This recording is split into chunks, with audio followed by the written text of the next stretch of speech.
Hey, welcome, true scalpers, to NFP Day, our favourite trade of the whole month. Regardless of what goes on in the world, we always love to come back and focus on NFP, and it's the Mohawk Forex scalping team back in action. It's just after 1 PM in London, and it's just after 8 AM in New York. So welcome to everyone who's going to join us today. We're hopefully going to do like a couple of hours until after NY Open, just to see what the reaction is, obviously, to not just the NFP, but also yesterday's biggest sell-off in 3 years on NAS, US 30, DAX. Pretty much everything rallied against the Fed news that made a nice bull run on Wednesday, and it all went crazy yesterday with some of the biggest losses. And obviously I did stop trading at one point because I was waiting for it to bottom out, and the bottom never came. So I literally stopped trading, and in fact I did a few cheeky trades overnight on the Asian session. Nothing crazy, just to put my foot back in the water again with the Asian, and got 6 wins instead. I think sometimes you've got to learn when not to trade when the markets are too volatile. All looks good on a chart afterwards, but those drops yesterday were crazy, and you could have easily blown your account 10 times over. But today we're back with NFP, and everyone is predicting a lower than expected result, something like 390, between 250 and 390 is what Bloomberg, CNN, and obviously my FX book and everyone else is kind of saying. And we know from the previous NFPs that usually they're a million miles away. So this is why, even though they're saying NFP is not going to be as effective today moving the markets because of the inflation, the Fed hiking the rates and all the rest of that, but we still know NFP will do its business. And especially if the result is nowhere near the general consensus, and it's backed up by the unemployment rate, private sector, as well as the average earnings, which is also a good one to look at. So we've got kind of 5 or 6 news events all coming out in about 20 minutes. And today, for the first time in a while, we're going to focus on gold, because we know gold is the most volatile when it comes to NFP, especially if there isn't going to be that much movement. You know, US 30 we know is a slow burner. We'll focus on that probably for the NY Open. But we're going to go in on gold. Today I'm trading $1,000 account. Leverage is 1 to 500, and obviously you guys know I'm with IC Markets. I think it's the best one for scalping, and you guys in the US like to use LQFX. So it's nice to be back. And today, back in action. Yeah, today I'm joined by Justin, our roving trader over in the US, and it's been a while. It's great to have you back on board, bro. Absolutely, coming to you live from sunny Florida. I'm coming to you live actually from sunny Brighton. It is actually sunny today. I've just been down the beach. It's amazing. Yeah, I've been down the beach today just for an hour. First thing this morning. It's really nice. It's about 20 centigrade, which is summertime here. Yeah, buddy. So yeah, these days are few and far between in the UK, so you have to try and make the most of it. But yeah, it's nice. So I'll be heading down the beach once we've finished our stream, hopefully with some nice profit.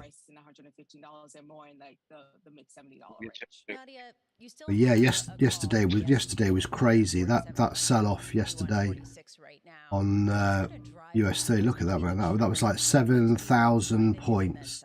The biggest drop. I think NAS lost 5%, and it was the biggest drop for the best part of 2-3 years. And then basically we knew that the market does. It retested, dropped a bit further, and then said it had enough, and basically just ranged throughout the whole kind of Asian session and into London. It's kind of like not recouped any gains yet. So, you know, NFP might be the catalyst that pushes the market back up, and we get back to where it was. I mean, this is crazy, because this is the Fed talking, announcing the interest rates. This is the market saying, well, have a think about it. And then this is the market saying, actually, we don't actually like what's coming. You know, I'm going to post that because that's a good one to look at the bigger picture. questions around the earnings growth for 2022 and 2023. Nadia, thank you. And this is pretty much, you could have picked anything yesterday. You could have picked, like I say, DAX, Japanese 225, whatever. They all pretty much did the same thing. And of course, there was plenty of opportunities to get in, but just if you were looking for the bottoms to try and get reversals, which we like to do, it just didn't happen. You know what I mean? It was kind of dangerous to put any kind of reverse trade in. Even when we did have a kickback, it still pummeled you. And again here, so you know, we just bailed out of the trading, did a few in Asian, and that's what you got to do sometimes. As you can see here, look, we've had a nice W to a nice M. Kind of patterns we like to see. But we had a cheeky M here, look, started it off. And once these patterns form, it's nice to actually try and ride them. So obviously this was the first one. And then we had quite a double bottom, but enough to form. It wasn't far off, look. It was kind of a, you know, second leg, not huge, but it still did it. Obviously it dropped down again. We tested our baseline, hit the trend line, and then dropped again for another nice second leg M pattern wave. And now, as you can see, look, we've got this another W forming, so we could have a, you know, this could shoot up, we could have a retest of our support, or the market, like I say, wants to try and recoup some of those losses from yesterday. So could be looking at something like this. You know, we need the NFP to go the way, and of course we know what we're doing with NFP, in that we are actually going to trade the direction. If it's better than expected, you know, we will go for it. So we'll see, just see how, if gold does the reverse. Usually if it's better than expected, gold will sell. If it's worse than expected, gold will buy. We're going the traditional way of trading gold, and then obviously usually on NY Open it goes the reverse. So I think what you've got to do is, you know, if you miss that initial spike, which most people do, is wait for the candle to fill, wait for the candle to pull down, expose some wick, then get in. That's the best time to get in on a move, is when the candle exposes the wick and then it pushes back up. You know, that's what you want. It's always the hardest trade to enter right at the top of a candle as it's full, because then you just don't know if the next one is going to open in reverse. So, you know, if you do miss the initial entry, don't worry about it. Wait for the candle to dip down, then go back in, and then you'll usually get a reversal the opposite way, maybe about 3 or 4 candles later. So, you know, the initial direction is the direction to go in. Obviously gold, we're going to go reverse to the news event. See, it's lined up here. Forecast is 391. Last month was 431. Let's see if they're gonna change the figures and repost them after NFP comes out. Well, that's it, isn't it? Then they fix the figures and go, actually, we did get it right. Adjusted figures. Yeah. Mm-hmm. Which kind of makes a mockery of the whole news thing, really, if they just adjust the figures to suit. That's like the only thing that I see them do that on. That way everything lines up. Everything else is I haven't seen any posted figures adjusted on other major news events. It's just NFP, because I don't think they want to be thought of as being that far wrong. Well, maybe you need a little bit better analysis, but at the same time, it's hard to analyze. Yeah, very true. Like you were just saying, the pivot at 1860, 1870 was our neutral support zone. Look, obviously gold pulled back from the big highs, that massive drop. You know, yesterday, even gold ditched. You know, you'd have thought usually gold might have been a buy because the news was bad, but literally it just wiped out everything yesterday. Then we went from this 1904 level here, which I marked out on the chart, and we took a dive as the stocks did, and again consolidated for a bit and went, I'm going down a bit further, just the same as stocks, kicked back, ranged into the last bit of the Asian session, and then we had a little bit of a bull run the initial London Open, and then we're consolidating again now as we're waiting for the news. You know, it's kind of like a typical pattern is what you'll see. So again, If the NFP is worse than expected, we could see gold pushing back up to this 1890 zone, 1900, maybe at a level here is what I might think. Might just clip the bottom of these candles here. So we could be looking at that as a bigger move later on, and then as an initial move we could see the bottom of here. Look, this zone here. And what you'll get with the axe trading system, our system we use, you'll get the blue zones forming, so I don't have to draw these lines and leave, and the blue zones will come on and represent this area of resistance here and this area here, you see. So draw them on so I can see exactly might go to. Look, and we might break our trend line, break our breakout zone, and smash up to kind of this level here before pushing back down, retesting and bouncing up. Obviously, if the news is better than expected, we could see a cheeky sell-off on gold, probably down to our, again, you can see here, look, the blue zone. Nice area, it's been respected 1, 2, 3, 4 times before price broke. Nice bull signal there. That bull run this morning just after London spiked up, had enough. As soon as we see the blue zone, we get out of whatever trade we're in. Once the blue zone sticks, we know we're going to get some kind of test and messing around. So you always want to kind of end a trade when you see these blue zones kick in. They're historical support and resistance zones. So that's how I see it. You know, we could come down to here again, in which case again we're looking for about 440 points to the downside, and we've got a potential of 600 to the top side.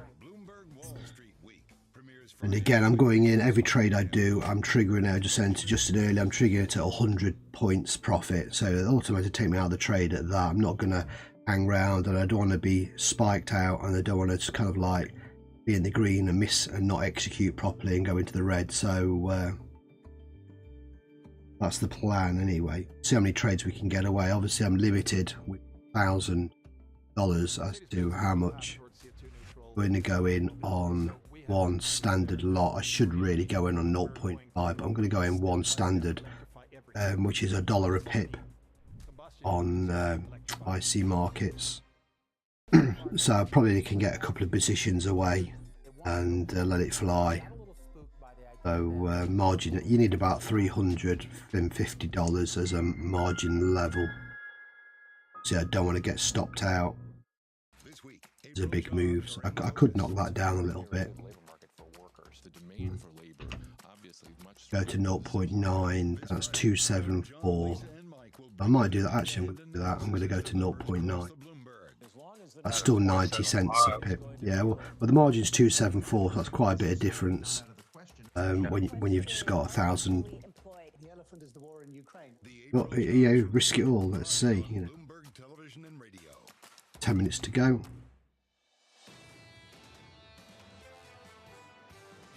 Clear. Employment is strong. Consumer activity is strong. Consumer balance sheets are strong. So it's not a situation. And they're still talking about the interest rate hikes. You guys got it in the US, and then obviously we had it yesterday. We're up to 1% now, which I don't. 50 base points. Yeah, we're up to 1%. I think we're 13 years since that's happened. There we go. Price action going into it in the equity market on the S&P down 1/3 of 1%. Off session lows on the Nasdaq 100 futures there negative 0.5%. Yields higher going into this one by 4 basis points at 3.08%. In the FX market, euro showing just a little bit of strength after showing a lot of weakness yesterday. Euro dollar 105.68 positive there 0.25%. Just rattle through some of the estimates out there, Tom. 380k is the payrolls estimate in our survey. Unemployment 3.5. Yeah. Down from 3.6. Beneath the headline data, some huge dynamics here of the state of the labor economy this far along in a wonderful recovery from a pandemic. To our jobs report here in 11 minutes, the professor from the University of Chicago Booth School, the former governor of the Federal Reserve System, Randall Krosner, joins us this morning. Randy, I want to go Greenspan on you. Chairman Greenspan really cared about confidence. George Saravelos at Deutsche Bank points out that business confidence and consumer confidence have never been farther apart. How do you believe that dynamic will work? Will business confidence move gloomy as the consumer does? I think that's right, because I think there's so many shocks. Just put all the issues with the Fed aside, that the Fed's going to be raising rates quite significantly. There's so many shocks that are out there, whether it's on the supply side, sanctions, war, and the continuing uncertainty about that. I think that naturally would lead the economy to be slowing down. Plus, the Fed's got to be moving to raise rates fairly significantly to try to rein in inflation. That's a pretty tough 1-2 punch. Randy, how do you think we should interpret this data this morning, 10 minutes away, payrolls? Trying to understand what's important in this, what will matter ultimately. Market makers are on calling this it Fed rate path, which, 1849 for the on a summer at daily least, they seem pivot. to have taken everything off the table and just said 50, then 50 again. And 380, you see. What are you looking for? So I think that's likely to be right. I don't think the jobs report is going to be enough to move them off from that. The labor market is still extremely strong, but I think it's going to start to weaken. And so this is why the Fed needs to act sooner rather than later, because they've got a small window with the unemployment rate. So remember, we usually trade the reverse on gold, but that's not ever set 100%. That's why we use the RSI. 5%, it's going to be much more difficult for them to move. That's why they've got Give us the direction. Basis points each meeting. Would you have liked to see 75 basis points on the table? I think we'll have to see how inflation. Yeah, RSI, you know, just coming out the neutral zone. You know, if it clips above this 57 average line, then obviously it's a buy. If it comes out the neutral zone and dips down, it's a sell. That's the simple way. You can just follow the RSI to give yourself the direction and the momentum if you're unsure. Randy, why did you say they'll come under political pressure? Do you think that matters for a Federal Reserve? 7 minutes to go. And we've got a Fed speech later on then as well, just for the open. But of course, Congress can always change the Federal Reserve Act. Congress can always tell it to. What's it going to be? It's going to be worse than expected, and up she goes. Ooh, who knows? Response to the pandemic, they gave resources to the Treasury to tell the Fed to do lending in certain areas. Post that for everybody. Could something like that happen again? Maybe J-Powell give us another little boost So that's why I think with the that Fed little needs to move speech. quickly, both Yeah. on the economy, on the economic side, because they have to make sure that inflation. At least the speech is the and 15 because, minutes before the worry about open. political So pressure. that's So, Yeah, Randy, this that is was really dope. important. Are you saying an independent central bank can't do what it's meant to do? Hopefully because it it's doesn't worried get that if it long-winded. does, it won't be an independent central bank. yeah. So We've I'm got just there you go. Yeah, it's 2:15 not my time, so 9:15 New York time. So Democracy, the, yeah, it's there. Look on the chart. There you go. 15 minutes. So have to be accountable in some way or other. That could it's skew the not like open. Could do. central Yeah. bank Again, the is open this time. I'm not going to enter until I see that RSI move. That's kind of how we've been doing it over the last few weeks. It's been fairly successful rather than doing our usual jumping and anticipating. I've actually just waited for the RSI. Today, I think with the Euro Open, the RSI stayed in the neutral zone for like 2 or 3 minutes, 3 or 4 minutes. I was waiting, fingers on the button, ready to trigger, didn't know which way it was going to go, kinked up a little bit, kinked down. Only once RSI came out of the neutral zone, I banged in the buys, and then it came back and red, I banged in the sells and got a nice win on it. So it's just that, and every other day where I've tried to get in straight away, you know, it's gone against me. You know, I've gone into some drawdown and had to end the trade or whatever, or took a few losses. So, you know, you just have to wait. This is probably the only one, because we know we'll get a quick reaction. It's not going to be, the RSI is going to move like it is now really quick. That's one thing for sure. You know, it's anything guaranteed to NFP. It doesn't just do nothing. Like I say, the Euro Open was slow, but got a win, you know. Professor Krosner, you have Sounds like you've been started trading like me. University of Chicago You do remember that the RSI is our main complement. social in London to Yeah. advance. It has. I mean, yeah, since the Ukraine-Russia war, inflation and everything, like I say, the news events all got a bit skewed up, and the news events weren't going the way we wanted to. There was not many, you know, gold wasn't going the way of the news. It was going the opposite, even in post-market, US 30. So to get round that, you need something else. And the RSI kind of, I went with the RSI, and even if the news was going against what I thought it would, I went with the RSI and just waited for the market to come back to me. So I just flipped over that. Last 2 or 3 weeks, it's been working quite nicely. Like you say, sometimes you need it. When you know, hopefully this Ukraine war will finish and Russia, then obviously markets might go back to how they used to be before, how we could predict the news and stuff and everything. But at the moment, we need something else to give us that. Probably today is a test of that, you know what I mean, that we're just going to go with the result and see, you know, and see which way gold goes. And gold burnt me, you know, a little bit, so that's why I left it alone. Plus it was all over the place. It was no, couldn't predict where it was going to go, you know. It wanted to go higher and higher.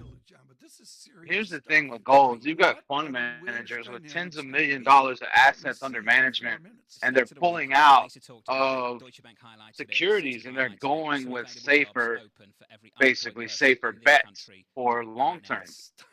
And they're putting monies into precious metals. And that's whenever they move that around and they invest in that will skew the market. It doesn't matter what a news event does. You start moving around tens of millions, hundreds of millions of dollars of assets under management into safer precious metals. Yeah, you can't bank on that. Fundamental and technical goes out the window whenever they start moving stuff around. Yeah. Your payrolls report up next. The estimate 380k. The number just around the corner. Was around the corner.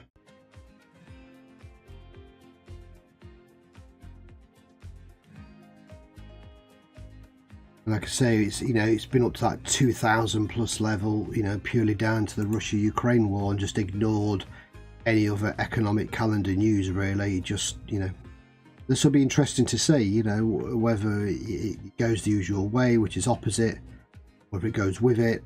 We have to come out of the trade and go back in. I mean, you know, but that's why I like it, because usually with most of these trades and with the opens, a lot of the times, even if you get it wrong, you can get a win if you can hold. If you've got enough in your account, you know, it likes to come both ways, because you've got the manipulation and then you've got the true direction of the market. And that's why I like trading them, is that there's always that chance more than ever.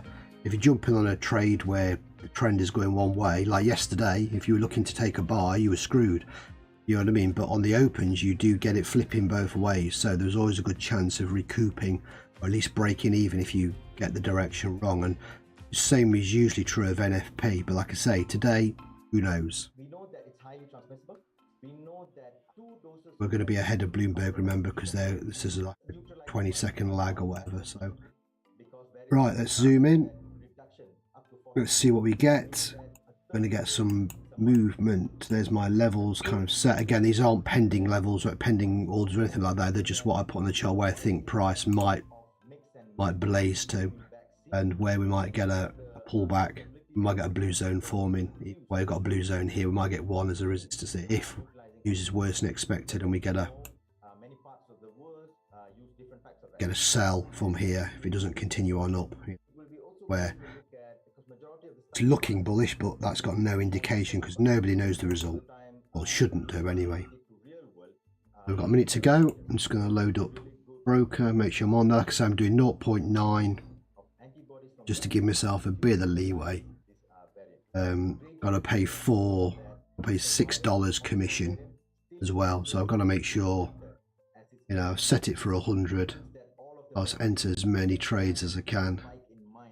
100 points, 10 pips. Right, good luck everybody. 40 seconds to go. So I think that is the best news that we got from all these studies which came recently, the past couple of days. Let's watch this market move. See what we get.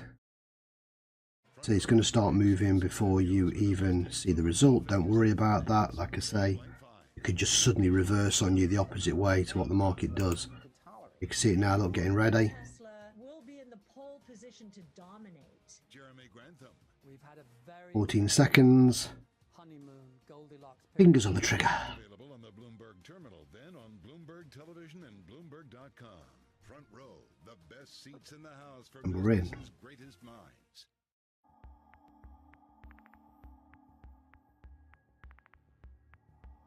Up and away. Better than expected. Yep. Let's see gold drop. Let's see. See if it drops. Let's see how many I can get in there. See if it goes up. Wait for the move. RSI. See new concerts that go behind the scenes, plus acclaimed archival concerts. Visit pso.org/. Post the result in there. While we wait. Average earnings. It was kind of a mixed look, as you see. Gold it's going to be a buy.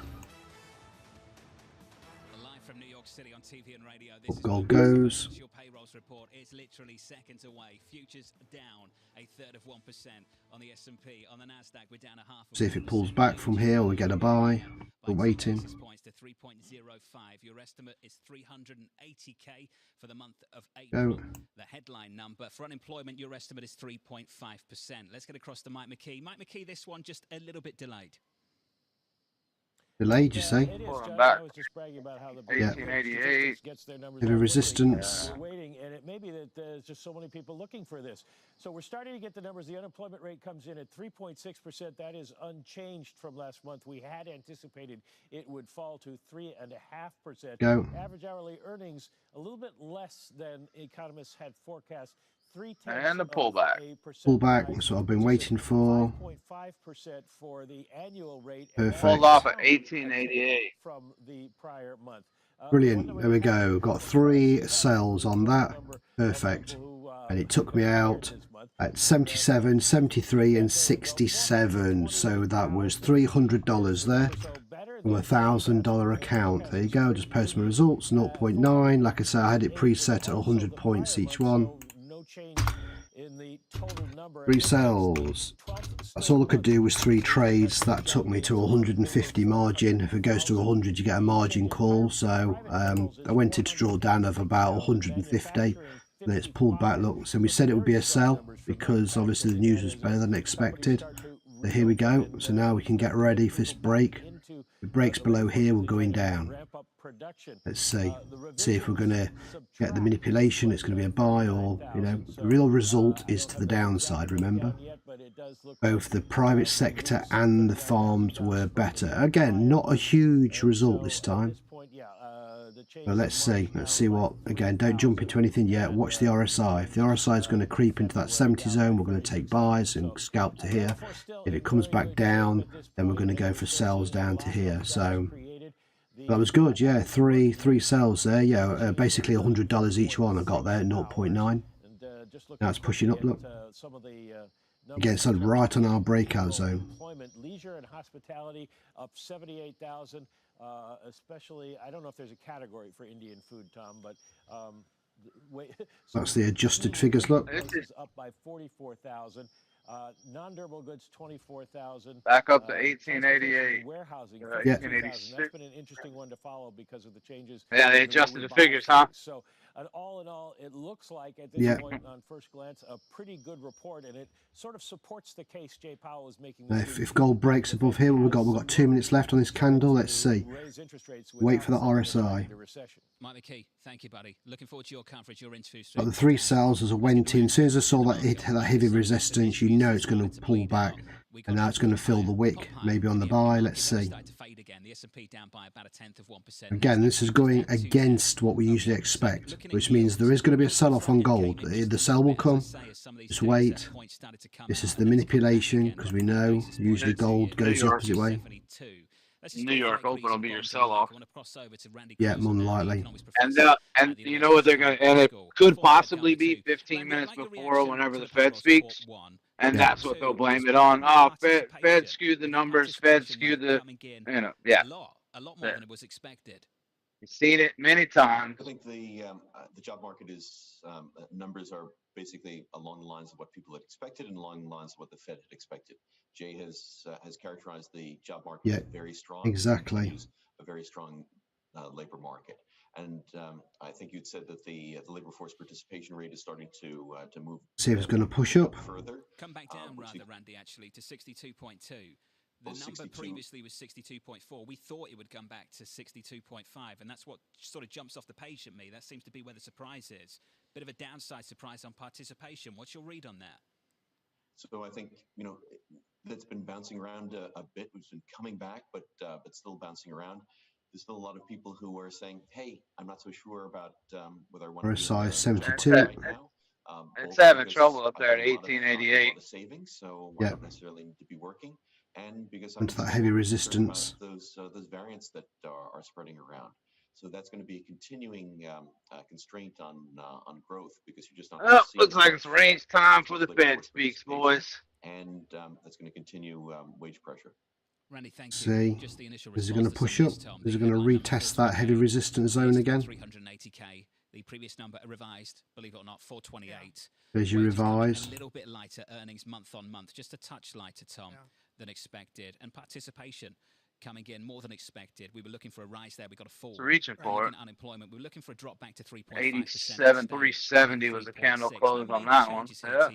As Mike McKee pointed Still out, pretty pushing. solid labour market still. Yeah, there we go. No major changes in the sector RSI's bright market, with the green. exception of maybe the Nasdaq, which about an hour ago was down 1%. It's and reaching. now it's basically unchanged. Yeah, I'm looking at some of the sub indices, and it shows that there's a little better equity character to the market, John. John, we got to stop the show here and make clear. Brilliant. Yeah. What did I get then? I got another. Oh, I got a loss of 169, a loss of 315, and a win of 15 on that.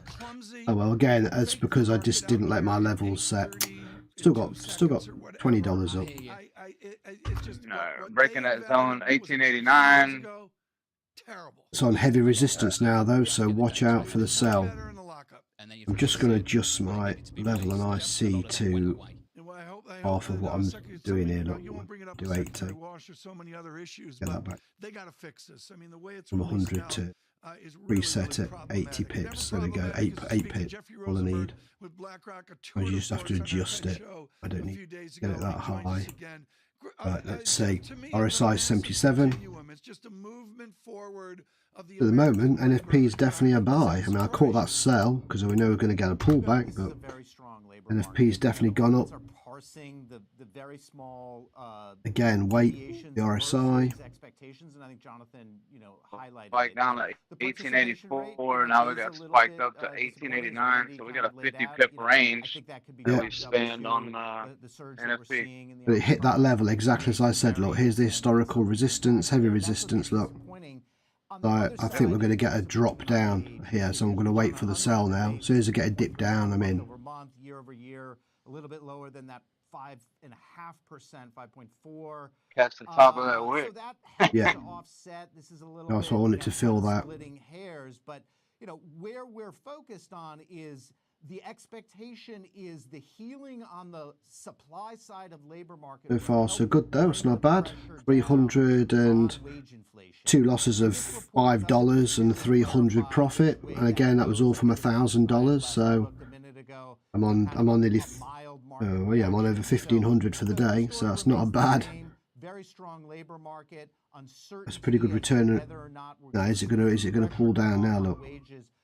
Yeah. What we got left on the candle? 30 seconds. So wait for this candle to finish. Let's see what we get. Pulling back under 1888 now. Yeah, the next candle's the key. Jump in on the sell or the buy. Look at it ranging around. The margins really confusing because you have a beat That's in a the full overall 10 numbers, pip which move right suggests there more that it just people ranged. are coming in, Yeah, the supply 10 is seconds to greater, go. and Wait you for the have next a candle. decline in participation. It's a bit confusing. Ooh, At what pushing point, back up to Jeff, can we say 1889. that the data Yeah. starts to matter in terms of giving the Fed some sort of conviction in moving either faster or faster longer, Bullish close. or pulling Still going up.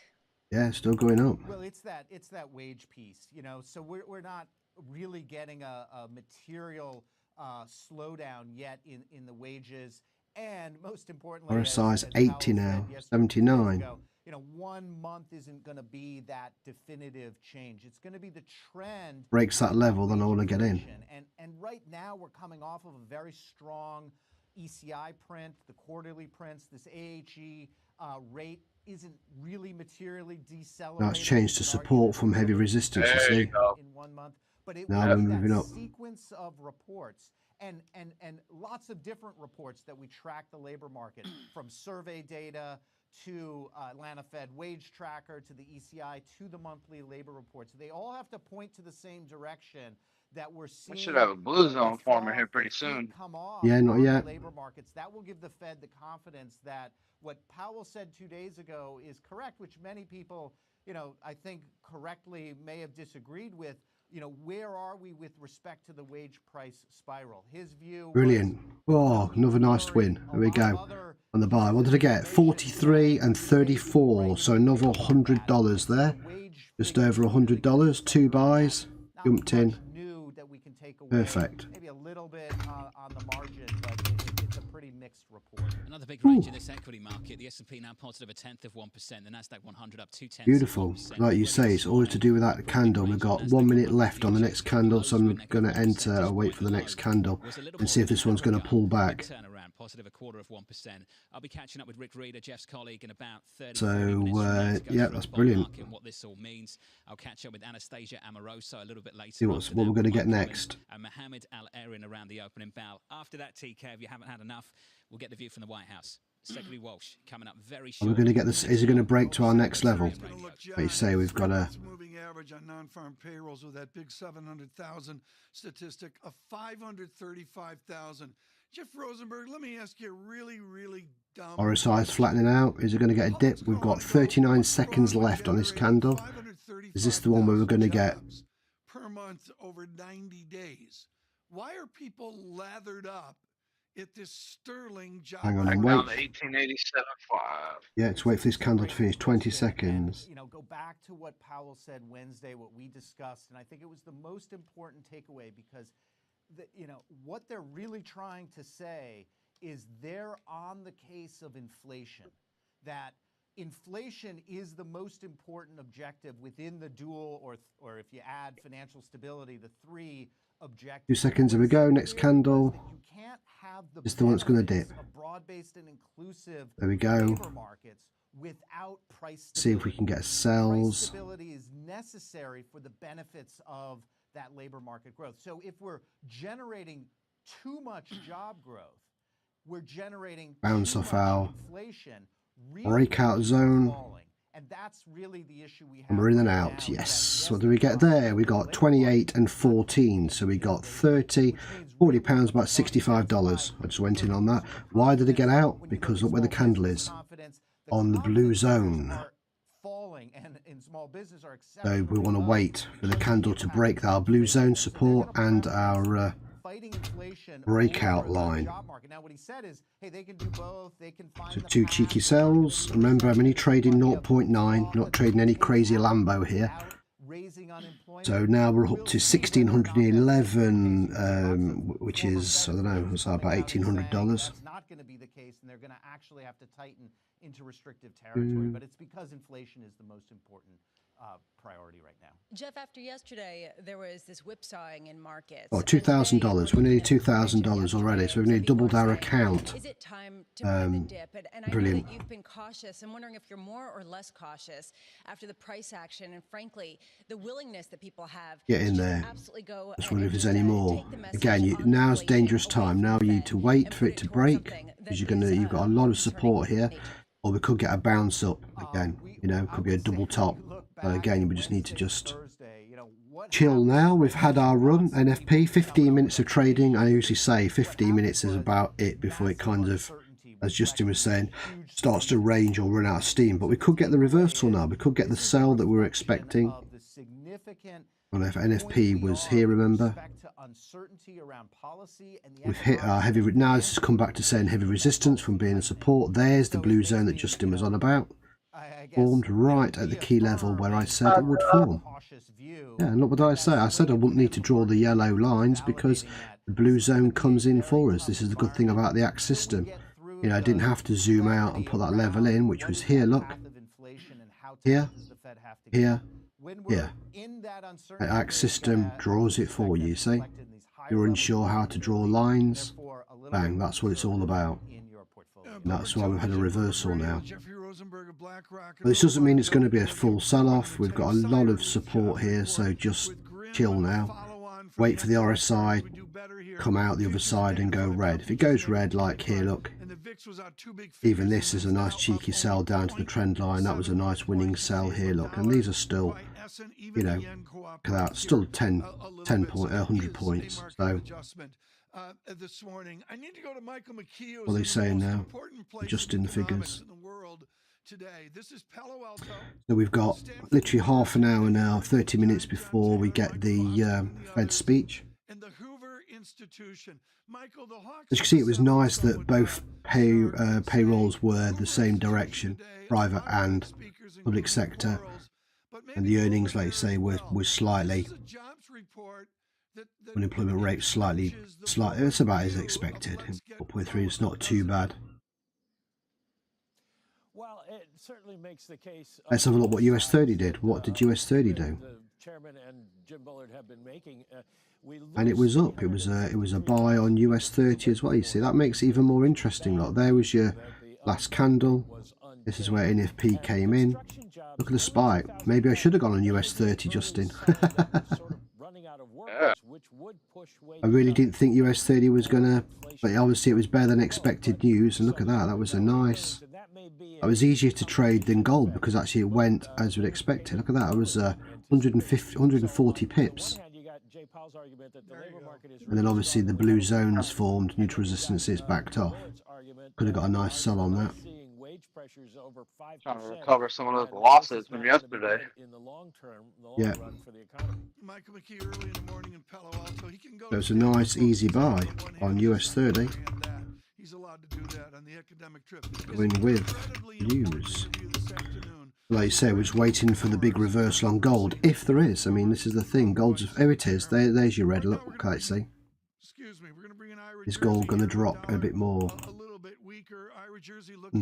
Going to fill that wick now. This is a confidence building jobs report. 400,000, 500,000 3-month moving average. This is a job formation economy. It's going to push. What does the yield market say about that?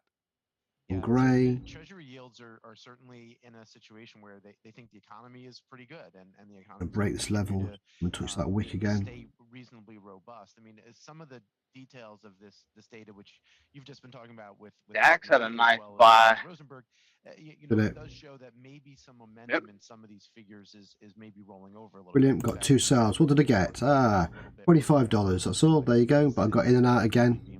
Just in case it bounces off here, I got 10 and 6, £16, about $25. But again, I shouldn't really be trading it now. It's only because I saw it drop.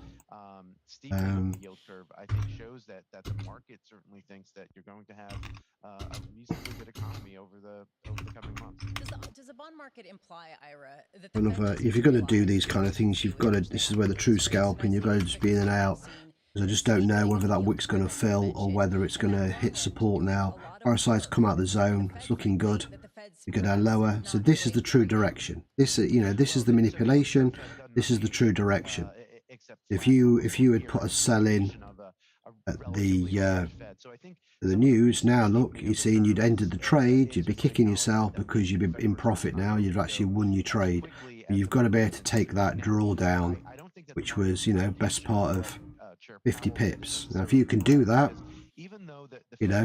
then you would have won. If you held out and believe the direction where gold is a sell, is how it should be. Be interesting to see if it touches both, because obviously it touched our zone here, and now it's coming down to our line here. Is it going to come lower? Is it going to break our breakout zone? So we might be able to. Got 200 pips to the downside if it does. Yeah, we know the RSI. Look at the levels here. It hit that level here, had it here, and then bounced up. So we're just going to go 50 at every meeting until inflation is squashed. Let's see, we've got 1 minute 50 on this candle. To see this amount of volatility, at least based in the past 20 years. And Ira, do you have any sense, based on positioning, of how far we are from some sort of capitulation, a washout, some stability in rates? Yeah, I Silver had a nice buy on NFP as well. Flattening is still more or less the consensus. So I do think that some of what you've seen is certainly everything was buying. Is an unwind of a lot of flattening trades. Liquidity in the Treasury market right now is very poor. So you have dealers that aren't necessarily willing to intermediate without having very wide bid offers and with significant with being able to lay off the risk that they would have to take. And remember, the Treasury market is significantly bigger than it was. And And with the Federal Reserve now out of the market, not buying in the open market, before you had the Federal Reserve was willing to take any bonds at whatever price basically the dealer community wanted to give them, and they're not there. So liquidity's bad, and you're going to see these 10 basis point moves every day more frequently than you have in any time that the Fed was in the market. Ira, not that it's a gossip show, but let's go there on a Friday afternoon where everybody's going to regroup into reading and thinking, including Bloomberg Intelligence this weekend. What's the RSI 36. Come on. this way, 10 beeps that way? Is it going to break its level?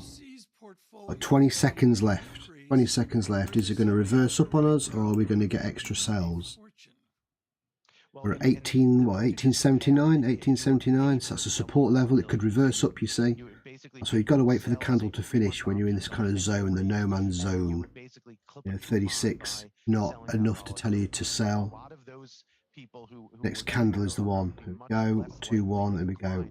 Drop. Sell that volatility. It's one of the reasons why you see there's your drop, that blue zone.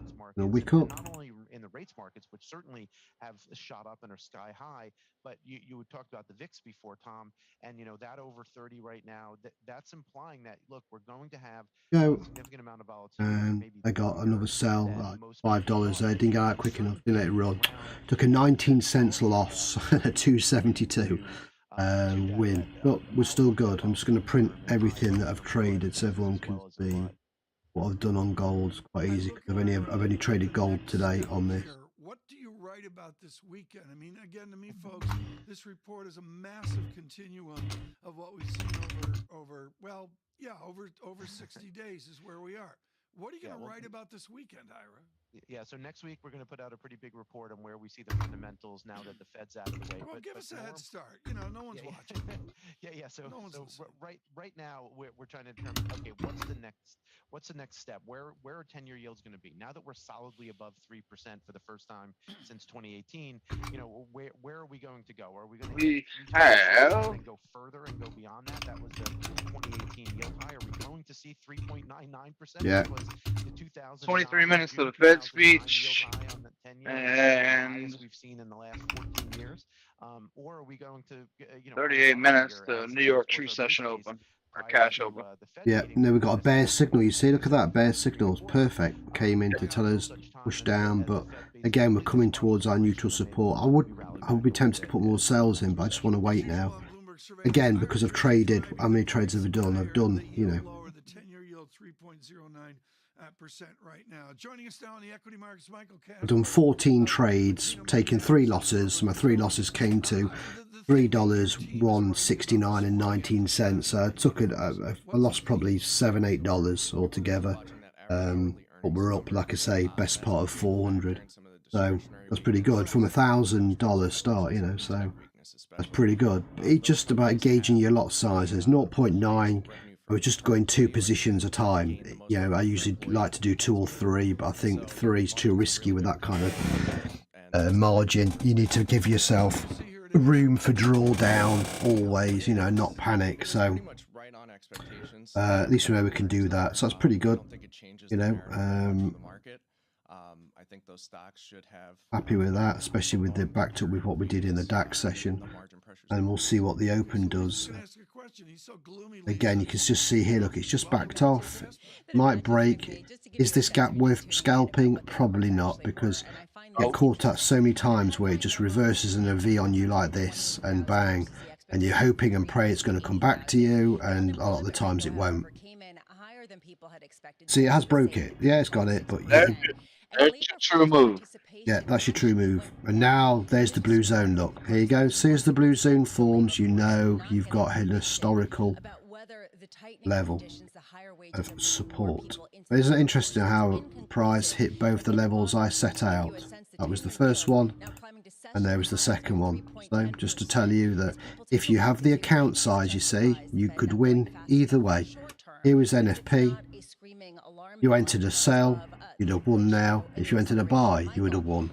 I mean, most people would enter sells because we say we know gold goes against the news majority of the time. So this is kind of market manipulation to get rid of people's pending orders, hit people's stop losses. We know this.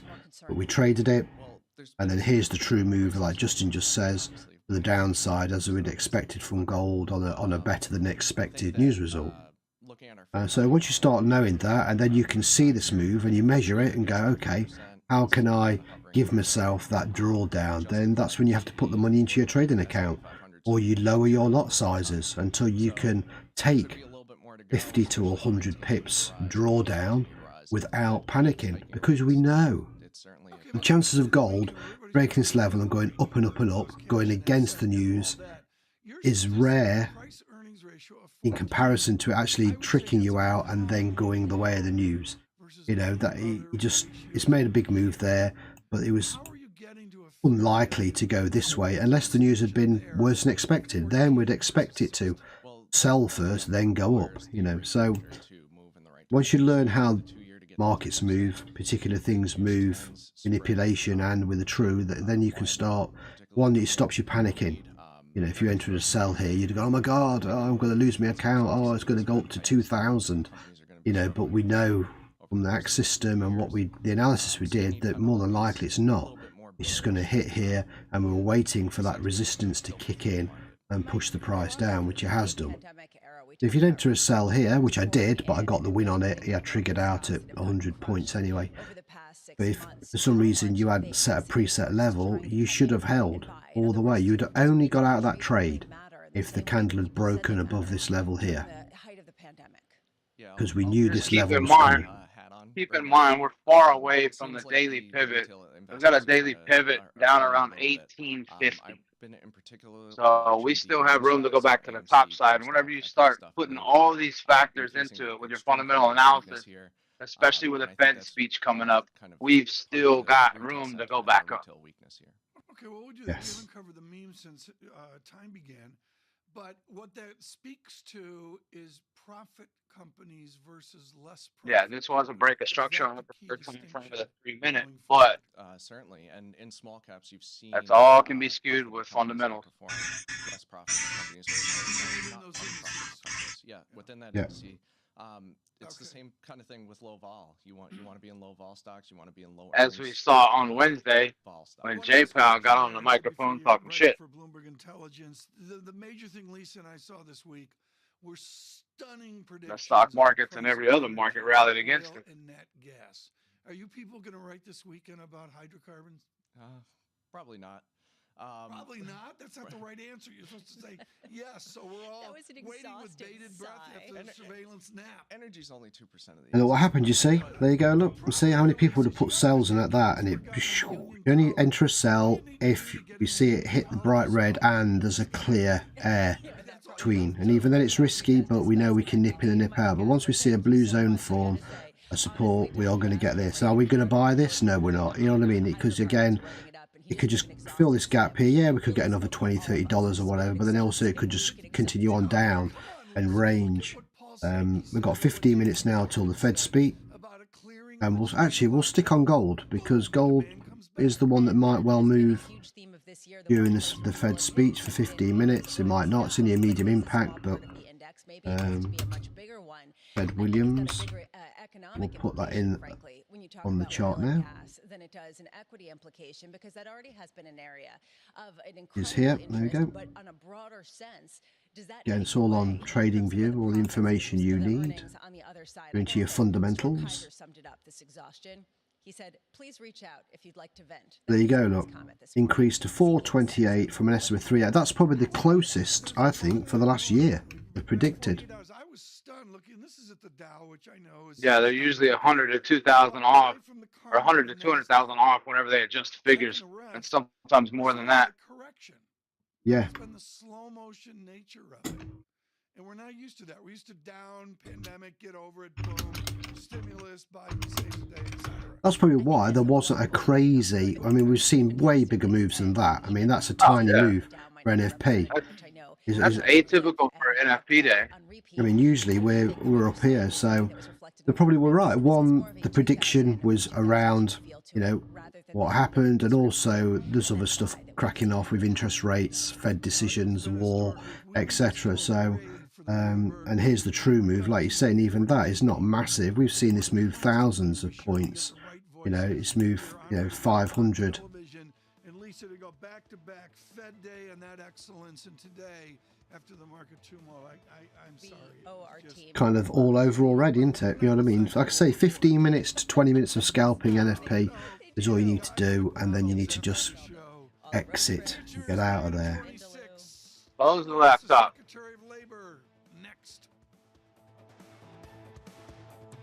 Look at that. Look at US 30. Exactly the same. Crazy. Almost a repeat look. You just can't, you know, switch them up. Would have got nice sells on. If you can trade gold and overcome the commission, then obviously you can win quite nicely. But it seems to be a good lot size. 0.9 there. You know, could drop it down a bit more to 0.8 to be ultra uber safe. Knocks it down to 243, and that's still 80 cents. I might do that actually. I might go down to 0.8 now just to. Live from New York City, we begin with the big issue, the US payrolls report and a messy equity market. Joining us now is Bloomberg's Mike McKee with more. Hey, Mike. Good morning, John. Well, the message from this payrolls report is like the March number, you're going to like the April number because almost nothing changed. If I had a nickel for every time they say playing with house money, don't give it back to him. Be a wealthy man. 428,000 jobs restored in the month of April, exactly the same number as in March, even after revisions. The unemployment rate unchanged, 3.6%. The unemployment rate change, you see. The labor force did fall. There we go. Oh, there's the full thing. That's one of screenshot. Get people back to work. The participation rate dipped a little bit during the month, 62.2. So we have a kind of a participation problem that we may be topping out. You see that a little bit in the numbers for the kinds of jobs that were created. Manufacturing, 55,000. Leisure and hospitality, 78,000. Now, those appear to be similar, but leisure and hospitality have been adding more than 100,000 a month for some months, and so this is a dip there. Transportation and warehousing, you know, much better than I'll say this, I don't see how payrolls increase, and we still got a worker shortage in the United States. Construction is an interesting one. Only Yeah. 2,000 jobs created. Are we beginning to run out of workers, or is it because interest rates have gone up and builders are going to be putting fewer homes in the ground because people can't afford it?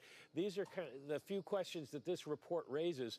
We did see a lower than expected average hourly earnings coming in at a 5.5%, down a tick from last month.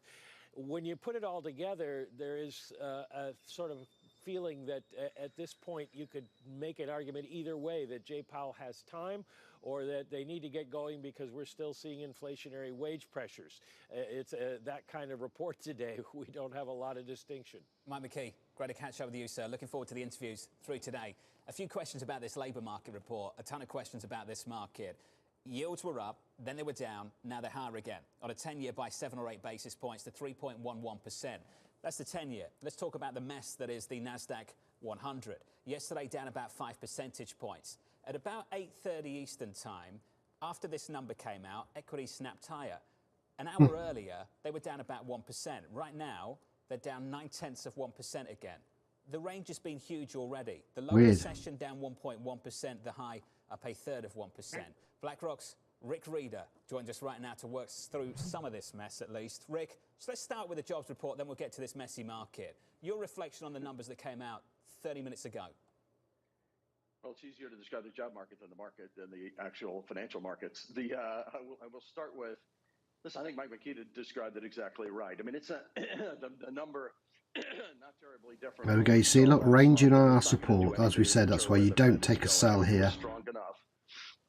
About 10 minutes till Fed Williams talks. I think that's right. Yeah, 10 minutes. Here we go. And we'll see if this impacts anything before we get to the open. Some of the things are transitional. And then we're done. We're done for the trading week. Focus on is business services and temporary hiring. Well, temporary hiring the last couple of months has been flat. It's going to be interesting to see. A lot of support there. Don't see that. I wonder if it's going to push gold up. Some of this data, and the average hourly earnings maybe not as strong. Look at that, nice W, M, and is going to be a W. Is it going to break again? Look, as we said, you know, Amazon came out and said, you know, we're going to slow down the pace. I do think we're transitioning, not enough to a slightly We're transitioning, not transitory, please. not enough to take the Fed off its path. But I think the next couple of weeks, next few weeks, I should say, you're going to see some companies pulling back. I think interest rates are biting. I think input costs are biting. And I think companies are, you see this in earnings reports, they're talking about uncertainty, hard to project forward. And I would be surprised if you didn't see some hiring start to slow down on the backside of that. Rick, that begs the question, the $1 trillion question then. The If someone's posted in the group, you can do it, you see. 50% account growth in 15 minutes. That's what it's all about. All investing today is financial conditions are tightening. You can do it. True scalping. It's got to execute this plan to bring inflation down, which I think inflation is starting to come off the peak. Employment, I think, is going to start to come off the peak. The question is, both of those are structurally going to be high for a while. So employment high and inflation high. So listen, they got to keep going. And I think as an investor, you got to be patient. And I know I said it last month on your show. You know, I think the top part of my priority set is patience. And I think you've got to continue to be there. Hold high levels of cash. I would say the one thing, Jonathan, that we're starting to do, some of the high quality parts of the market, things like investment grade credit, AAA asset backs, with yields moving up this much, you don't have to take a lot of what we call down the stack risk, equities, high yield, and you get some real yield in the portfolio. So nice little spike down on gold. That I think is really interesting. People are paying for insurance. Yeah. I did a presentation yesterday. Took that zone out. Hurricane, and coming out of a hurricane, you want to sell insurance. That's what insurance companies do really well. Volatility markets are incredibly high. And as long as you keep your risk down, you can sell. 1877 we're at. We've been executing on some of that. It's a little spike down, look, and then a bounce off our, you know, neutral support. This is the key zone. We know this is a dangerous area to trade in because look what happens. Look, you get this, boom, boom, boom, boom, where it breaks. This is our daily pivot. So we want to see price really break below it. RSI dip into that oversold zone before we take any sales. But again, we're going to see what this Fed speech does in a few minutes. We might be able to nip in on a few cheeky trades. If not, if it doesn't look good, we'll wait for the open because you don't want to be trapped in any trades before the open. That is for sure, because we could get, you know, we could get a real move on gold on the open, either more downside or more upside. I don't know. You know, we just will follow the direction of the RSI once it kicks in. We've got this coming up, look. Those assets are pretty good, and I wouldn't mind just holding on to those and high levels of cash for a bit of time, and let the market do what it's going to do while the Fed is tightening financial conditions. Well, talk to me about what this market is actually doing. Is it easier to explain what happened on Wednesday or Thursday or neither? So, listen, I think it's easier to explain what's happening on Wednesday in that. Listen, I think there are bursts of short covering that go on, and we got a bit of relief. You know, we talked about it on a write-up that you could get a relief rally because people have gotten short in a lot of high frequency trading has gotten short. And so you could see these bursts, and you see that in bear markets. I did actually get a margin call, just checked. I must have dipped below 100%. So just flashed in and out, but you expect that. It doesn't panic me. Jonathan, is we've been spending a ton of time this week. You get used to it. Including my weekend coming up. There are some valuations in the equity market. I mean, this is one of those periods where people just sell, and you know, because some points because you have to, and there are some valuations that are, you know, companies are trading at 3 times cash flow. Companies that are just grossly cheap in a normalized basis. The question is, how patient do you want to be, and how much do you want to add? You know, without letting the market just do what it's going to do for a period of time. Well, let's get to the punchline then. I've seen the numbers. Bank of America came out with some data this morning. Half of the NASDAQ more than 50% below 52-week highs. 77% of the index in a bear market. If there's somewhere you like in this equity market, describe it, Rick. Where? What is it? And are you acting on it? So, very, very slowly. I mean, and I'll throw out one that's controversial. You know, first couple, I would say, gosh, I'm looking at a bunch of, look at what got hit yesterday. Some of the autos, some of the home builders, some of these things are trading at, I mean, think about home builders at the multiple, but I think you got to be patient. So we haven't added a lot there. The one area that is a little bit controversial, because you have people who have to sell, is in software. And so we haven't really added a bunch. And, but gosh, I got to tell you, I mean, you know, and you heard this from the CEO of Microsoft talking about companies are going to increase the amount of spend on tech because their input costs are too high, their cost of labor is too high. Software is going to benefit, and now you're getting, by the way, the multiples aren't cheap, but a number of these companies are going to grow at 25-30% on a growth rate basis in terms of top line revenue, let alone EBITDA. And so, you know, you traded a 20 multiple now, not 40, and, you know, 20 multiple off of those sort of, you know, for some big names that are consistent cash flow, that are increasing implementations in the companies. So that's the place. But, you know, how aggressive you want to be today when you know people have to sell them? You know, I think you gotta put 1 5 minutes to toe in at a go. time, if that. And then cross your fingers. In fact, cross all your fingers, if you can. Rick, I need a final word on market functioning, because I'm getting a lot of questions from Bloomberg subscribers about it. Walk me through what's going on in this bond market. Are you concerned about functioning in these markets before QT has even started? It feels like to me this Federal Reserve is starting QT, but really playing down what it actually means for financial markets, for financial conditions. Can I get your read on things? So markets are functioning. I mean, I don't think there's any question. You can get done what you need to get to. What you need to do. 1876. Still looks like it wants to push down. You need to be deliberate in how much you do it. Breaking a key level. When people are selling, you have to be buying, and vice versa, 100%. Again, we've got 2 lots of blue, so we know this is a major support zone. Interest rates, raising interest rates has an effect. And if it breaks this, then we're going down to this 1869 level. It's going to be interesting to see. Tax payments that have taken place, people are paying their taxes. Liquidity is dropping in the broad system. Listen, that's something you got to pay attention to. I think you saw it in 2018. If you said to me, you know, which has a greater impact on how the financial markets work, you know, it's liquidity. When you drain liquidity, you know, and by the way, you've seen it play out this week when you've got levered structures, you've got sort of shadow risk that's out there in the marketplace, and that tends to, you know, you get some things that break along the way. And so, listen, I think draining liquidity, it's, by the way, when people say it's going to start in June, you know, it's not really right, because you're actually seeing it underneath the surface and the anticipation of more to come. That's something that I think you got to be patient about. And then, like I said, start buying assets that are paying you for taking the risk today. Part of why I like some of these high quality AAA or you know, single A corporates. You know, make some sense of or some of these equities that have just gotten so cheap that you know they're gonna rally at some point. Hey Rick, awesome to catch up, buddy. Rick Reeder of BlackRock, breaking it down off the back of the payrolls report out about 40 minutes ago. Equity futures on the Nasdaq down 0.9% with your movers going into the open. It's Taylor Riggs. And John, I'm going to start with some downside movers as well. Hate to say it, supply chains coming and biting again. Take a look at shares of Under Armour, John, really falling here in pre-market, coming out and saying that they're 3 minutes to go. As you can see, market's ranging in anticipation of this. We should be able to pull up that. Might not do anything. It could push it down. I mean, it's looking like it wants to break this level. It's cutting into their margins. There's a few pips to the downside. 189. Sort of another story when we think about housing affordability. 30-year mortgage rates jumped yesterday to the highest, I believe. There's your moves.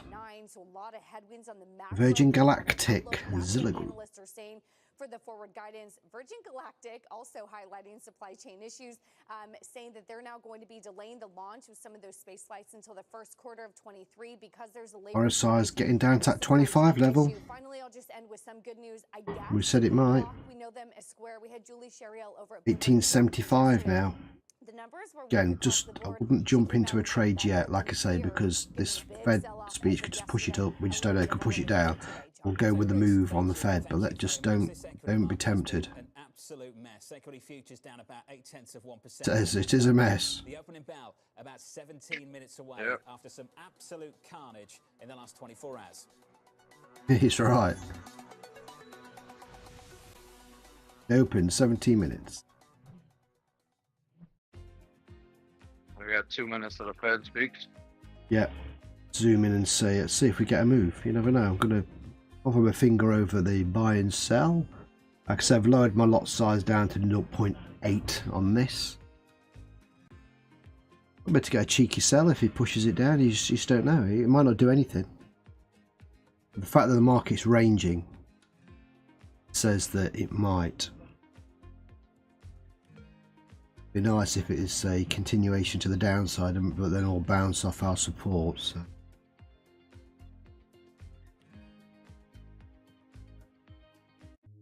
Everyone you meet in Port Harcourt has stories about what they call black soot caused by the consumption of these fuel products in the illegal refineries. Oil theft, known as bunkering, and the refining of its See if we get a move. the damage from decades of fossil fuel exploitation. 1 minute to go. This last candle. Remember, you can count down with the candle if you want. So have to give way to oil wells, and no one gets much benefit. Imagine a resident of Port Harcourt who inhales this soot every second in 24 hours. 2 minutes. 1 minute to go. Here we go. Right, he'll be talking now. This will be it. This will be it. See if anything happens. Just get these small, useless candles, which is sat on support at the moment, so there's just no movement at all. You can see it's in press. This is a market that over the past few weeks has made it clear it wants to go. Read about what it's. It got a little spooked by the idea that geopolitical Anything. Gives you the time and dates of all the historical. So we're trapped, Justin. We're trapped between two zones. Yep, she's being rangy. Leave alone, especially we've got 10 minutes to go till the open. Yeah. See, it killed that first zone we formed on that cell where it bottomed out, and then it created another one just a little bit lower. Yeah. So all it's doing is just bouncing in between those two zones. A sell-off of this magnitude. Let's see if this little Fed speech will push it. Taking the 75 basis points off the table. We've already seen some. And again, it could range through the speech, and then New York Open, we'll see our move. You got to be prepared either way. You can't say, okay, it's going to do this. There's a how many times have we done that? Going to do something else. Yep. Many. You have to. The one thing that I've learned about trading and being inside of this mentorship and learning from you is you have to line out your scenarios. If it does this, I'm going to execute this way. If it does this, goes the opposite way, then I'm going to execute this way. Like you always form plan A and B, and sometimes even plan C. Yeah, exactly right. Yeah, that is true. But if you go into it and you haven't got a plan, even if it goes against your plan, at least you had a plan and you know not to trade if it didn't go with your plan. Stick to it. I mean, that's the thing. So many people, like you say, don't even have a plan A, let alone a plan B and C, and that is, you know, that's what you've got to do. Some people are just clicking buttons. Yeah. Well, we've all been there. This is the actual money market, not a slot machine. I wish it was, but you're right. Yeah, you've got to just have that plan, and like I said, if it goes against your plan, then you either decide not to trade it, or you go in that direction of the trade. You know, go the opposite way. Oh, we've just seen some divergence. Look at the bottom there. Some bullish appear on our indicator. Again, maybe. Is that an indicator that the sell is over for now? Like you say, we've got 3 heavy levels of support now, including our daily pivot. So, you know, obviously this Fed speech is not doing anything, which is good, actually. You know, that's preferential. I'm actually going to change this now to just delete that and just put NY open. It is a struggle, John. It is a big struggle. Which is more like what we want. I think it's going to continue to be a struggle because the reality is, as good as the outlook is today, We'll go probably 15 minutes after the open and then we're done. That's it. Again, you don't want to be hanging around too long, especially at the moment, because we know overall outside of the opens and the economic news that, you know, the markets are crazy and could do anything, you know, and we're looking for a Friday push up reversal to end on a good. This is what happens. Again, it could as easily go the opposite way at the moment, you know. It's crazy out there. But we want to see if we can just grab some pips on the open, try it on gold. Got a US 30 to look at as well. Look, and they're pretty much identical scenarios there. Pretty much set. US 30 could end up being a buy, and so could gold. We just don't know. Get these levels now. Oh. Post this into the group so you can see where we're at. People just want to play defense right here. Mike Collins, this is really difficult. In the bond market right now, we're breaking out of the long end again on a 30-year by 8 basis points, on a 10-year by the same magnitude. I'm really struggling, Mike, to read what's happening. Final trades of the day. Like I say, we were up 30 minutes before the euro opened this morning and traded, and you know, so we've been at it. Yeah, we have really stepped aside, as we've talked about in the past, Jonathan, with regard to our interest rate policy. Keep an eye on gold still, nice tight range up, which is brilliant. We want that. We'd like to see a nice tight range, so we should get some kind of movement explosion on the open. That's always what we're after. As Anastasia said, financial conditions are tightening really abruptly, really quickly. Volatility in the bond market has been going up really since last fall, when the Fed first pivoted from dovish to hawkish. Now equity volatility is moving in the same direction, higher highs, higher lows, and we're going to see growth slow down, and the tightening of financial conditions is reflected in higher rates, higher spreads, higher mortgage rates, higher borrowing costs, and it's all part of the same story. Until then, more volatility. Anastasia, for you, what are the conditions that are required for you personally to start thinking about allocating capital back to these big tech names, tech more broadly, the NASDAQ 100, the index... All pushing up, look a little bit, bouncing off that divergence. Yeah, John, a couple of answers to that. You know, first of all, Only a small divergence there. Look, usually we count 5 candles. 1, 2, 3, 4. So basically, it could be the next candle, could be the buy. But we're so close to the open that it's just, again, not worth the risk. Yeah, if we're dealing with this kind of scenario on a 4-hour time frame, you might be thinking, damn, I've got to take the move. But we're on a 3-minute time frame here, so there's more than enough trades if you miss a few. Or miss a lot, it doesn't matter, because there is. Like I say, I usually average about 30 trades a day, 30 positions, I should say. Usually I double up, so. But that's kind of a rough average, 20 to 30. And that's what you should be looking for scalping on this time frame if you're using our system and following what we do. You do less if you want, obviously. I'm just saying that's kind of the average. You know, what you should be getting. There's lots of trades you can take, lots of trades you can ignore. That's the hard part. I think those are the stocks that you start to We've got about 7-8 minutes to go. said, you know, you step in with maybe one toe. The good thing about the system is it spots and identifies trades that you should be taking.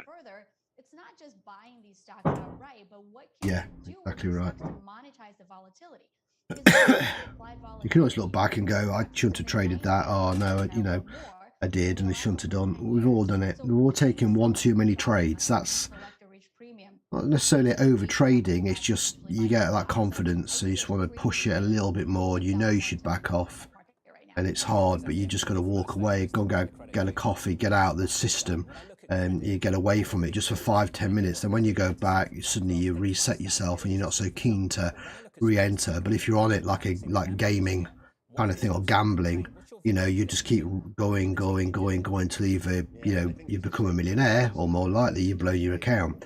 You know, so you've got to take a break. As soon as you take a break, your brain kind of resets, and the adrenaline comes down a little bit, and you go, oh god, yeah, I shouldn't have traded them last 2 trades. I got away with it. Wow.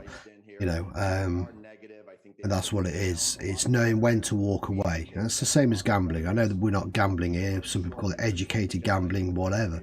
But it's the same kind of thing. You got to learn when to just walk away from the table, blackjack, roulette, whatever. And trading's the same. You know, if you've lost, you know, you can't always get it back the same day, so walk away and recoup the next day. That's the one good thing about it. The markets will be here for you to allow you to do that. I mean, there are still more upgrades, more positive credit momentum. Yeah, profit margins. There's no rule that says you have to recoup a loss same day. No, human nature says you want to, and that's how people lose their money in casinos. Same thing, it's hard to walk away from something when you've lost and you think, oh, I could just one more, I could do it. One more, I could trade, I could just win it all back. And you never do, because your mindset's wrong. That's why I try and win it back whilst I'm losing, if you know what I mean. That's why I leave myself enough margin to open six positions. Yeah, so I can hedge it. So, you know, if I've got 2 trades going against me, instead of crying about it and ending that trade, I'll put 2 trades in going the right way. And when they level out, and 0, I'll end the trades. That's the way to do it. Not think, oh, I'll just give it half an hour, I'll go back in and I'll win it all back. You know, that is pure gambling, and it never happens because the setups aren't there. We know there's specific times a day to trade.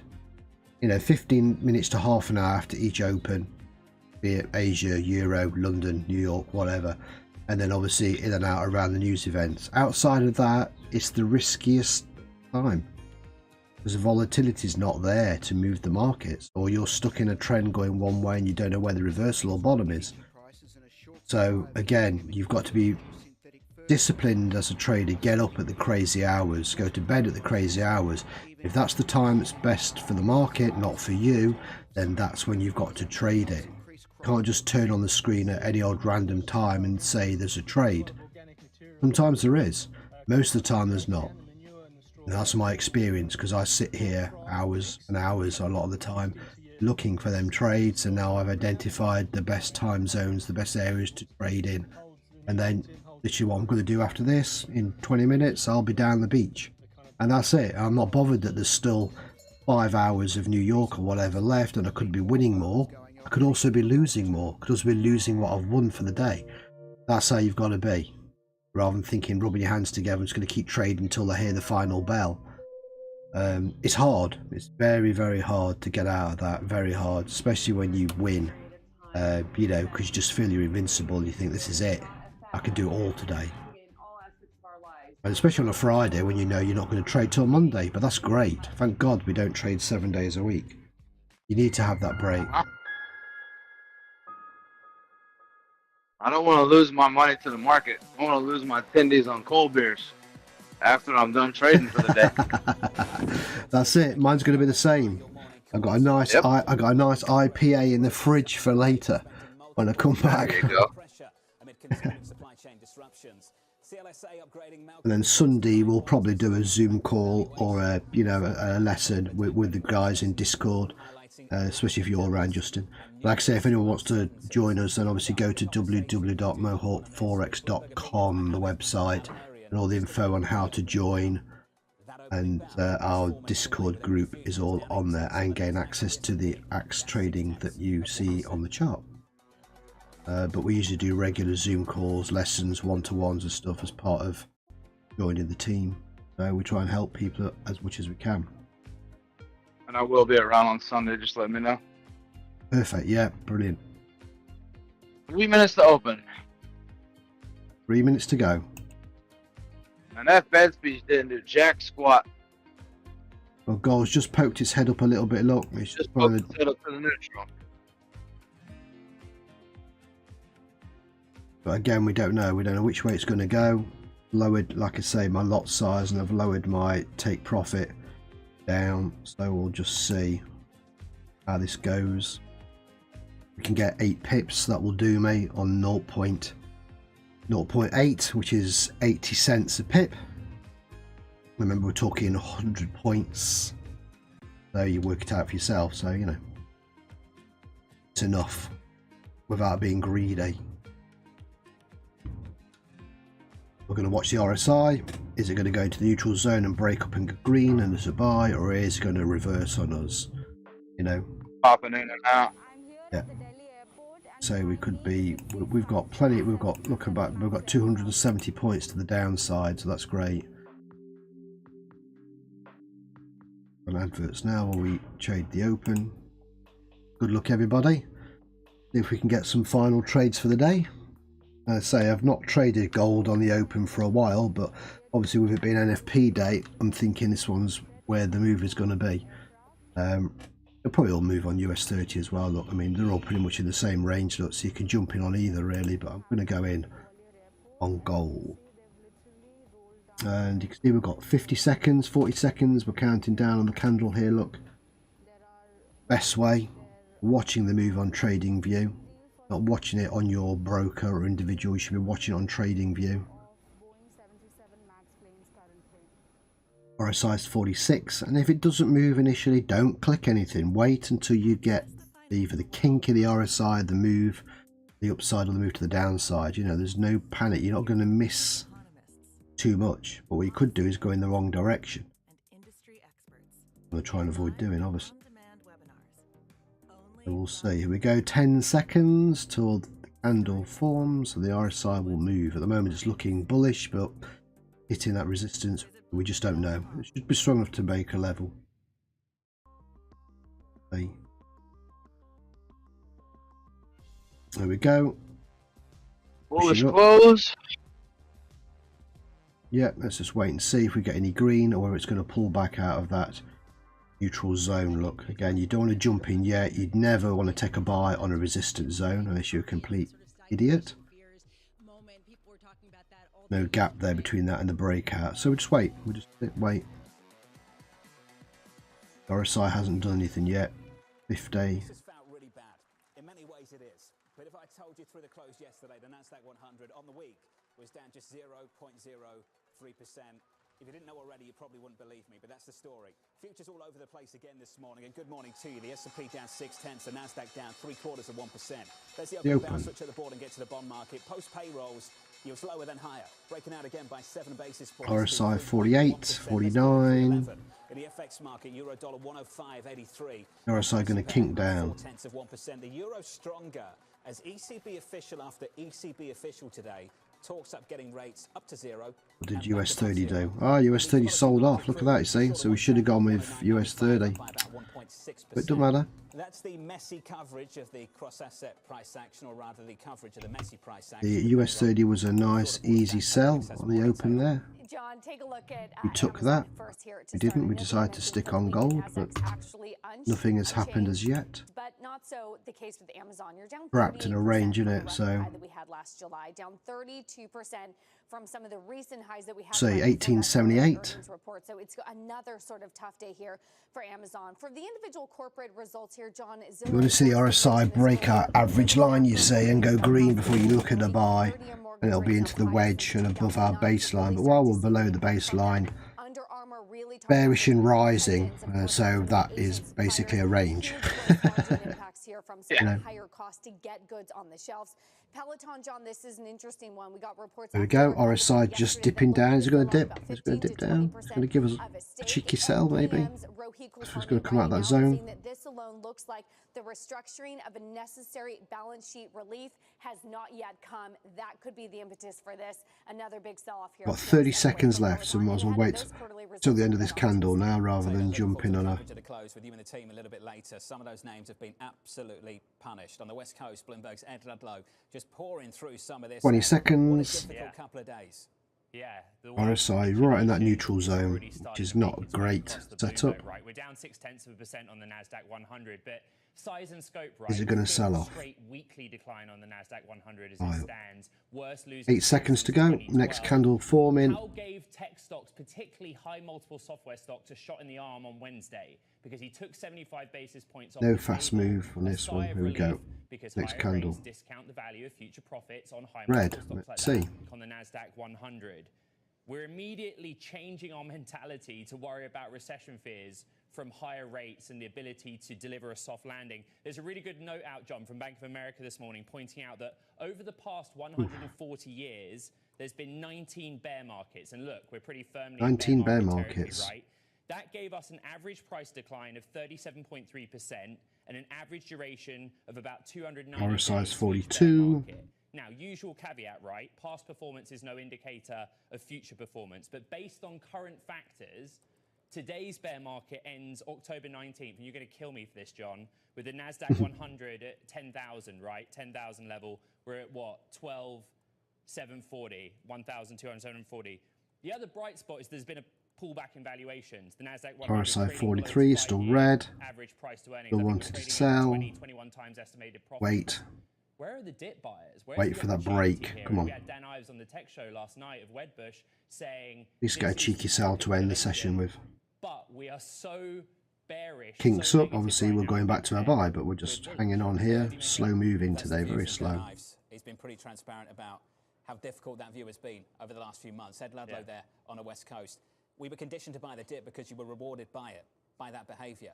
If you buy the dip now, you get absolutely punished, and that's been the story. Yeah, that's it. That's so right.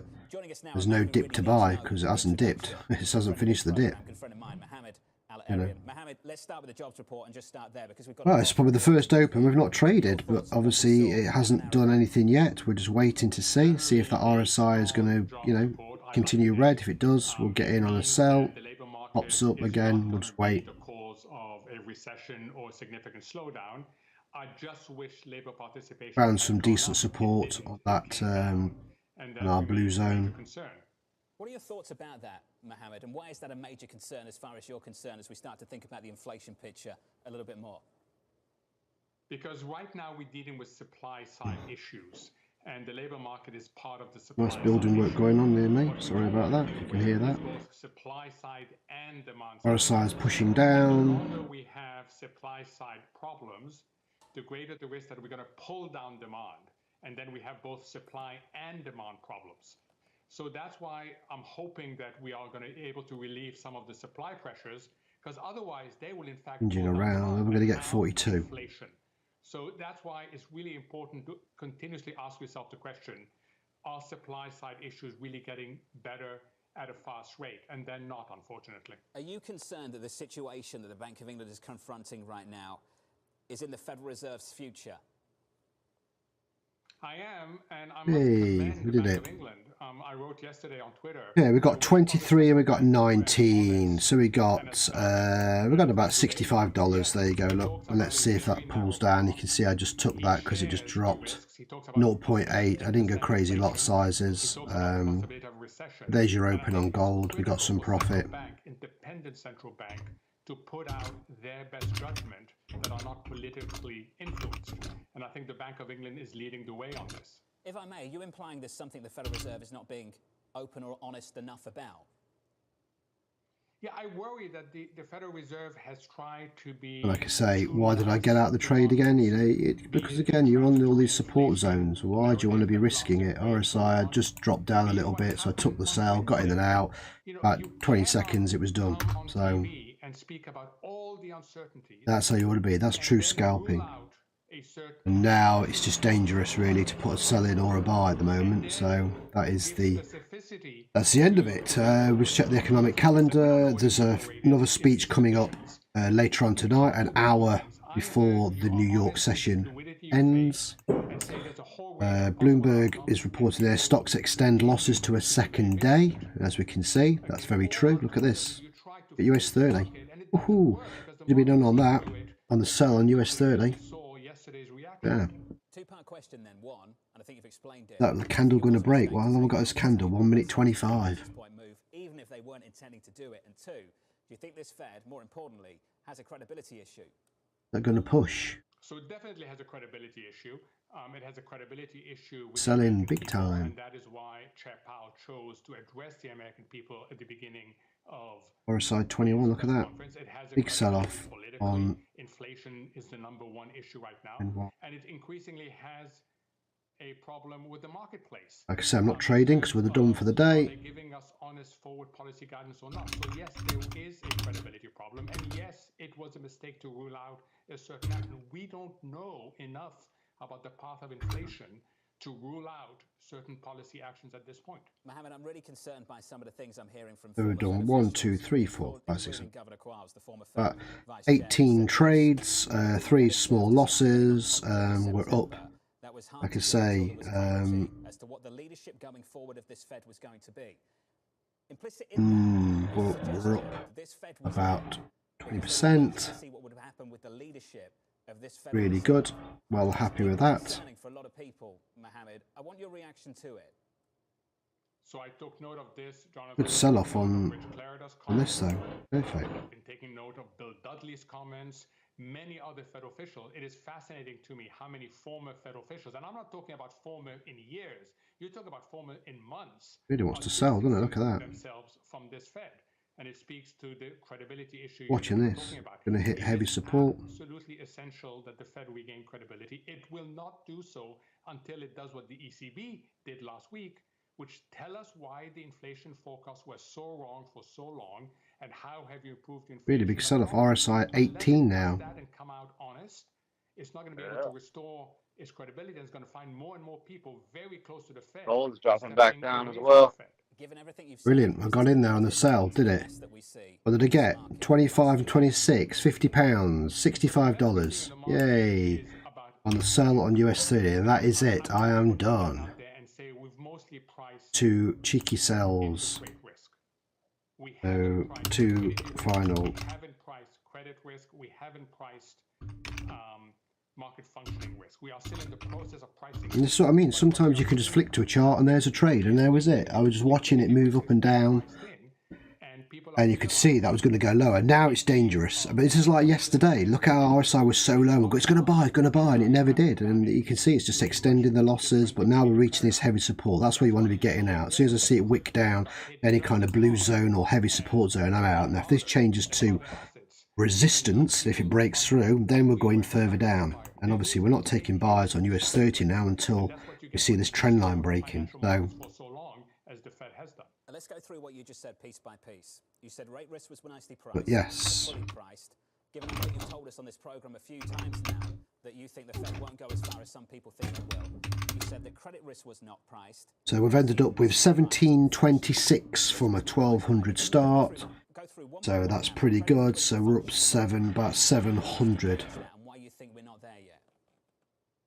So credit is a function of what's happening to the economy, what's happening to corporate demand.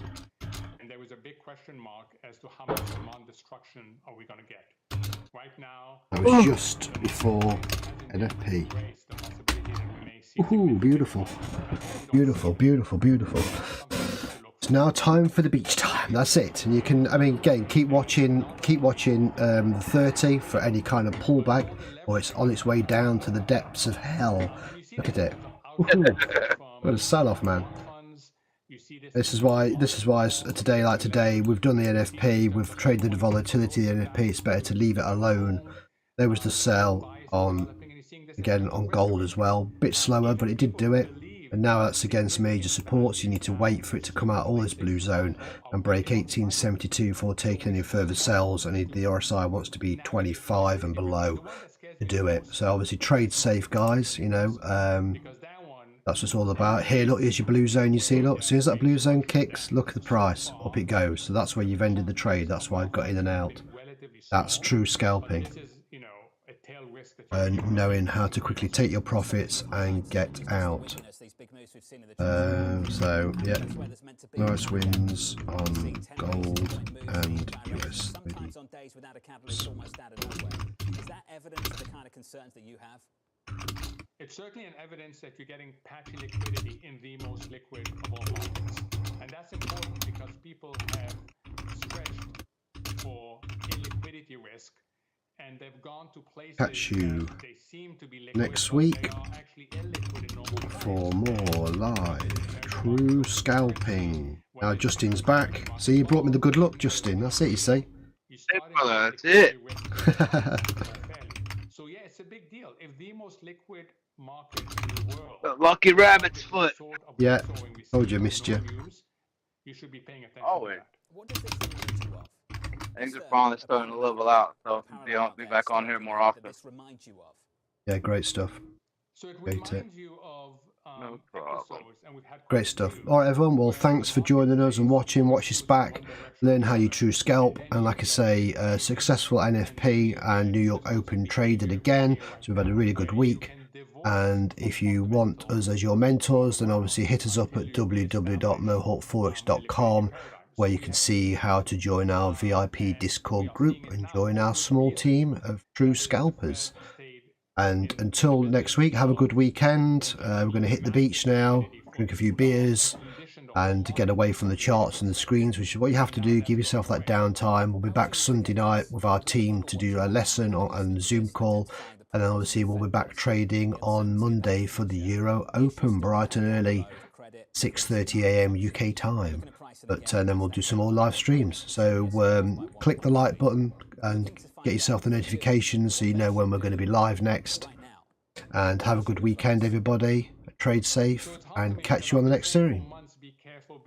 Everybody take care. Cheers. Better entry points